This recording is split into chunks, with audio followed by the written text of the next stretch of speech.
Join me as I take on the challenge of uncovering the real secret to achieving true discipline. Can I stick to my plan for a whole week? Discipline is one of those buzzwords that gets thrown around a lot when we talk about achieving our goals, whether personal or professional.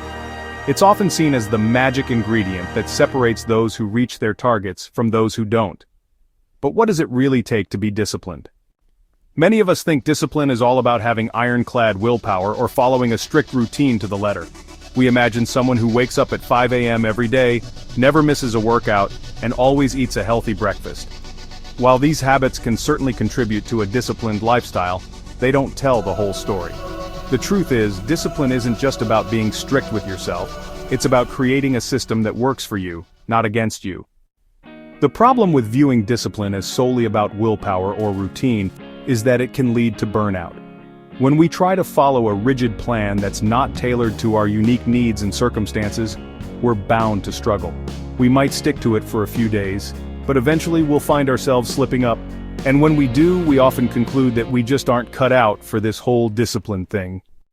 Another misconception is that discipline means being perfect. We think that if we miss a day or two, we've failed. But discipline is about progress, not perfection.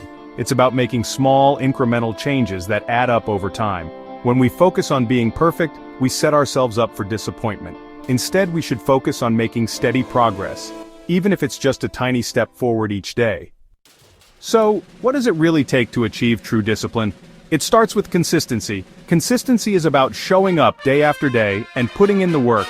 It's about making a commitment to yourself and sticking to it. But consistency alone isn't enough. Our mindset plays a huge role in our ability to stay disciplined. When we have a growth mindset, we see challenges as opportunities for growth rather than threats to our ego. Our habits also play a critical role in fostering true discipline. When we create habits that support our goals, we make it easier to stay on track. We don't have to rely on willpower alone. Our habits become the default. For example, if you want to start a meditation practice, you might start by committing to just 1 minute a day. As you build the habit, you can gradually increase the time. The key insight here is that true discipline is about understanding yourself and creating an environment that supports sustainable habits. It's about being honest with yourself about what works and what doesn't, and making adjustments accordingly. When you understand your strengths and weaknesses, you can create a system that works for you, not against you. This means being aware of your triggers and temptations and finding ways to mitigate them.